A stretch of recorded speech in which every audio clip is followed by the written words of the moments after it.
நண்பர்களை இப்போ பாருங்க, நம்மளுக்கான சாப்பாடு வந்துட்டு எப்படி இருக்கு பாருங்க. கோயில் இப்போ தான் வாங்கி வந்து வச்சிருக்கு. சும்மா அப்படியே அழகா சிக்கன் குழம்பு இருக்குது, அப்படியே வந்தீங்கன்னா சாம்பார் இருக்குது, இந்த சைடு சிக்கன் குழம்பு இருக்குது, பக்கத்தில் பணியாரம் இருக்குது, ஜிலேபி இருக்குது. ஸோ இதை தான் நம்ம சாப்பிட போகிறோம். ஆரம்பிக்கலாமா நண்பர்களே? ஃபர்ஸ்ட் அடிக்கும் சாம்பாரை சாப்பிட்டு பார்ப்போம். கோயில் சாப்பாடுனால என்ன மனம் மணக்குது பார்த்தீங்களா நண்பர்களே? அப்போ தான் இதான் கோயில் சாப்பாடுக்கும் வீட்டில் உள்ள சாப்பாடுக்கும் அருமையாக இருக்கும். சாப்பிடுமா? முதல் பைட்.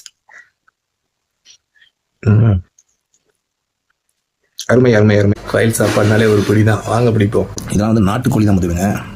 நாட்டுக்கோழினால உங்களுக்கு தெரியும், எலும்பு தான் இருக்கும், சேதபாரி இவ்வளோ தான் இருக்கும். சரி, ஒரு பீஸை சாப்பிட்டு பார்ப்போமா? அருமையாக இருக்கும். இதே பாருங்க, ஈரல்லாம் கிடைச்சா லக்கு தான். இது வந்து கல்லீரல். டேஸ்ட் பண்ணி பார்ப்போமா? ஃபஸ்ட்டு சாம்பாரை குழச்சி போகணும். சாம்பார் குழச்சி கல்லீரலை உள்ள வச்சு பிதைச்சி அப்படியே மூடி ஒரு பைப் சாப்பிட்றோம்.